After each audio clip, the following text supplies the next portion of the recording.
Chapitre 4. Le roi Arthur à la fontaine merveilleuse. Voilà donc monseigneur Yvain devenu seigneur du lieu.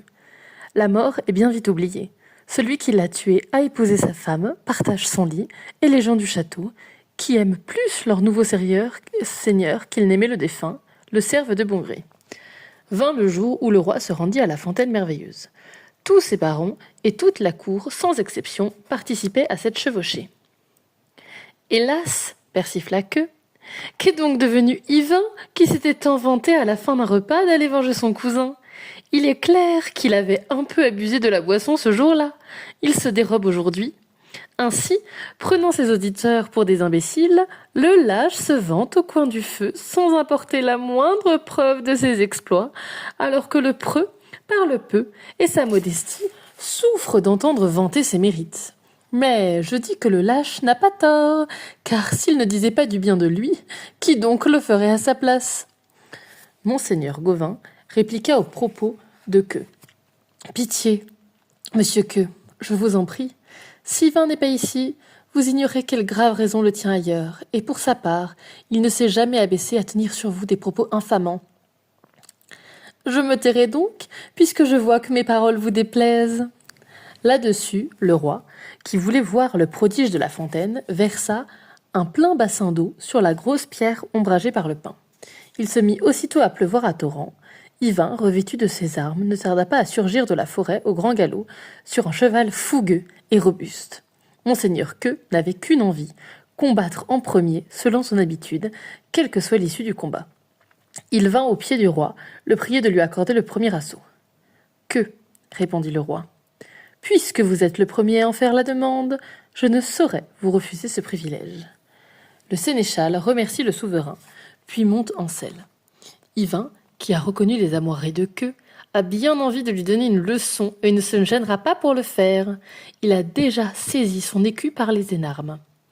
Queux fait de même, éperonnant les chevaux, baissant leurs lances, qu'ils tiennent solidement au niveau de la butée, tous deux s'élancent l'un contre l'autre. Le choc est si violent que les deux lances se brisent et que le bois éclate sur toute la longueur. Yvain a porté à Queux un coup si rude que le sénéchal, soulevé de sa selle, fait la culbute sur la croupe de son cheval et vint atterrir sur le aume. Monseigneur Yvain ne cherche pas à lui faire plus de mal. Il se contente de mettre pied à terre et de s'emparer du cheval de son adversaire. « Ah ah !» se réjouissent bien des chevaliers. « Vous voilà à terre, vous qui vous moquez des autres. Cependant, il est juste que nous vous le pardonnions, car c'est la première fois qu'une telle mésaventure vous arrive. » Yvain, tenant par le frein le cheval qu'il venait de conquérir, se présenta devant le roi pour le lui remettre en disant « Seigneur, prenez ce cheval, car ce serait mal agir de ma part si je gardais ce qui vous appartient. »« Qui êtes-vous » demanda le roi. « Je ne saurai jamais qui vous êtes si vous ne vous nommez pas ou si vous ne montrez pas votre visage. » Alors, Yvain révéla son identité et Queux en demeura interdit, mort de honte et de confusion à cause des propos qu'il avait tenus.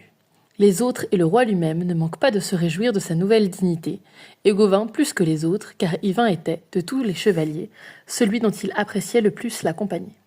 Le roi lui demanda de bien vouloir raconter toute son aventure. Yvain fit le récit fidèle et complet, sans rien omettre, de tout ce que la demoiselle avait fait pour lui. Ensuite, il pria le roi de lui faire l'honneur et le plaisir d'accepter l'hospitalité qu'il leur offrait à tous.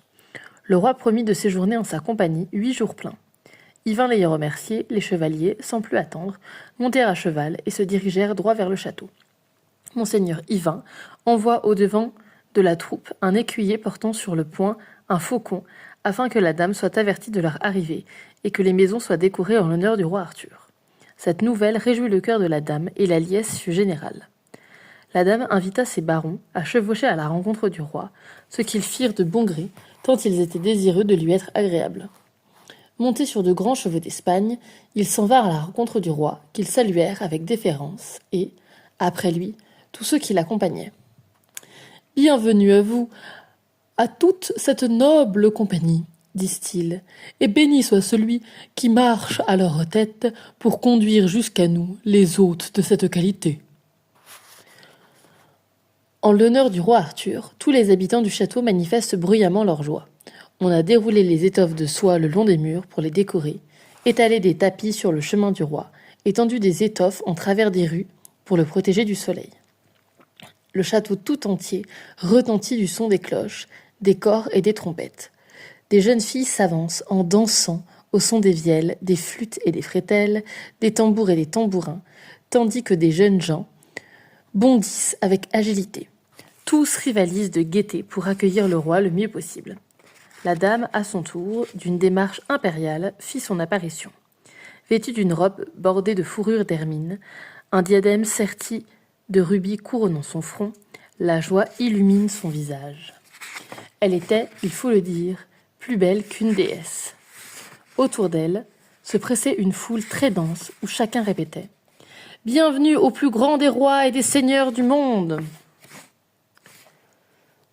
Le roi Arthur avait bien du mal à répondre à tous ceux qui l'acclamaient lorsque la dame s'approcha de lui pour lui tenir l'étrier. Courtoisement, il devança son geste en se hâtant de descendre de cheval. Note de bas de page. Tenir l'étrier pour aider le cavalier à descendre de cheval est un signe habituel de politesse et de savoir-vivre. L'opération est difficile pour un chevalier en armure qui doit souvent avoir recours à un peron, c'est-à-dire une grosse pierre haute marche, pour descendre seul. Le vavasseur accueille ainsi Calogrenant. Personne ne daigne tenir l'étrier de la demoiselle venue reprendre l'anneau divin. Suite du texte. « Soyez 1000 fois bienvenu, monseigneur, lui dit-elle en guise de salut, et béni soit le seigneur Gauvin, votre neveu. »« Belle dame, répondit le roi, je vous souhaite grande joie et bonheur sans mélange. » Puis, en geste de courtoisie, il la serra dans ses bras, et elle fit de même.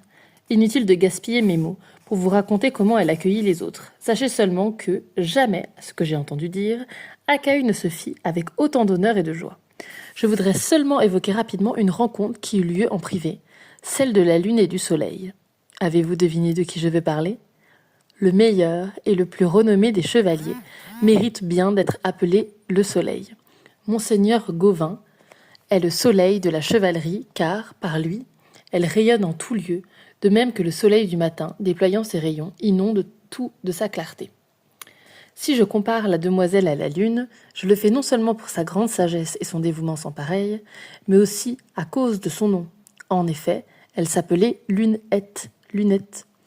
C'était une charmante brunette, sage, avisée et ingénieuse. Elle noua de tendres liens avec monseigneur Gauvin, qui avait toutes les raisons de lui être reconnaissant de l'aimer, puisqu'elle avait sauvé de la mort son compagnon et ami, Yvain. Aussi la considère-t-il comme une amie et lui offre-t-il de la servir. Elle lui raconta comment elle s'était démenée pour sauver Yvain en le dissimulant au regard de ceux qui le cherchaient, puis pour convaincre sa dame de l'épouser.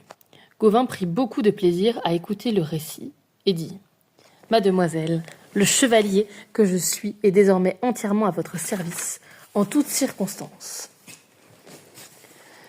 Ne me changez jamais pour un autre, à moins que vous n'en trouviez un meilleur. Je suis votre chevalier.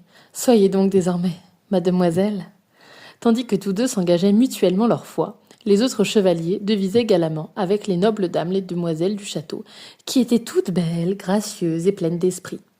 Certains les prenaient par le cou, d'autres échangeaient même un baiser. Telles furent, pour le moins, les faveurs qu'on leur accorda au cours de ces divertissements mondains et galants. Ils passèrent ainsi une agréable semaine, chacun trouvant l'occupation qu'il souhaitait. Chasser dans la forêt ou le long des rivières, ou bien aller d'un château à l'autre pour découvrir toute l'étendue du domaine conquis par monseigneur Yvain. Quand le roi eut séjourné le temps qu'il souhaitait, il ordonna les préparatifs du départ. Mais tout au long de la semaine qu'avait duré le séjour, chacun des chevaliers n'avait ménagé sa peine pour tenter de convaincre monseigneur Yvain de repartir avec eux. « Comment, disait Gauvin, serez-vous de ceux qui, à cause de leurs femmes, valent moins ?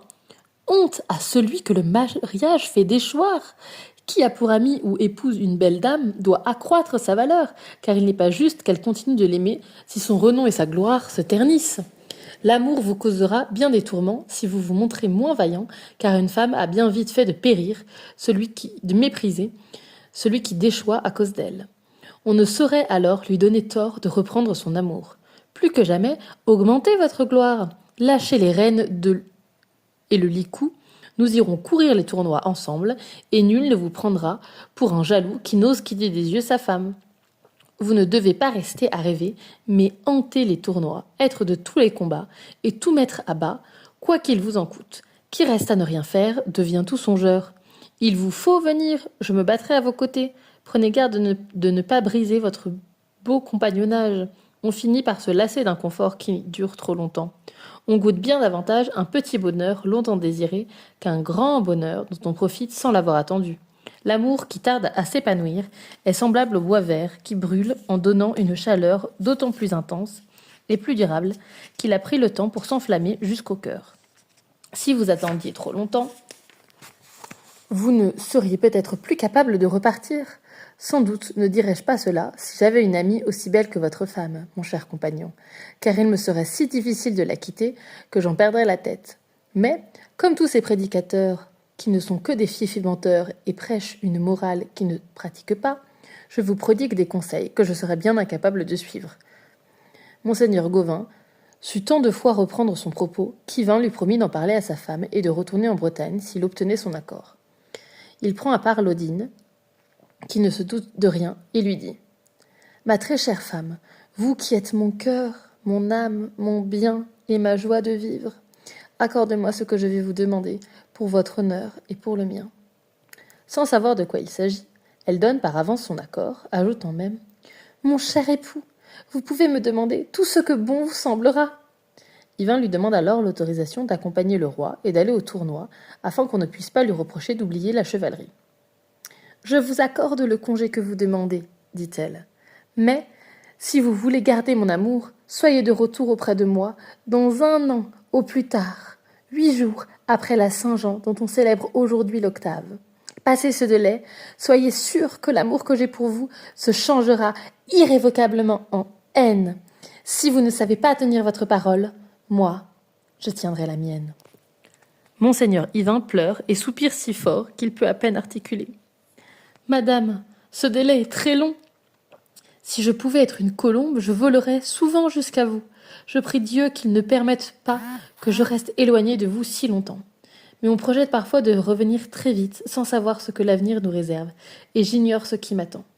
Il se peut que, malgré moi, je sois retardée, si je tombe malade ou si je suis retenue prisonnier. Mais vous n'aviez pas prévu ces cas de contraintes physiques.